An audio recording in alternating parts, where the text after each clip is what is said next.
The Tyre Sensors Not Detected check handbook error on your Ford Kuga indicates a communication problem between the car's computer and the tire pressure sensors. This is often due to sensor battery depletion, especially in older models, sensor malfunction, or synchronization issues after tire rotations or replacements. As of 2025, Ford has addressed these issues with software updates and recalls for certain models from 2020 to 2023. The error is also common in older Kugas where the sensor batteries last 5 to 7 years.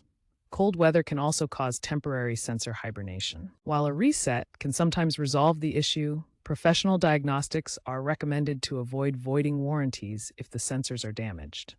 This ensures you identify the root cause, whether it's a faulty sensor, interference, or a deeper system problem. For diagnostics, specialized TPMS tools can help reprogram sensors and check system health. Before attempting a reset, ensure your tires are properly inflated. The reset procedure varies depending on your Kuga's model year. For 2013-2020 models, start the engine, then turn it off. Press and hold the brake pedal.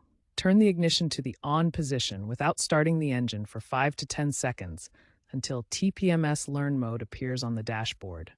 Drive at 15 to 25 miles per hour for 10 to 15 minutes to allow the sensors to transmit. For 2020 plus models with Sync 4, access the vehicle settings via the touchscreen, navigate to Vehicle, Tire Pressure Monitoring, reset TPMS, and follow the prompts to drive for calibration. If the reset fails, manual reprogramming using a TPMS tool might be necessary. If issues persist, inspect for corroded sensors or test sensor battery voltage, which should be greater than 2.1 volts. Sensor replacements typically cost $50 to $100 each, requiring tire dismounting.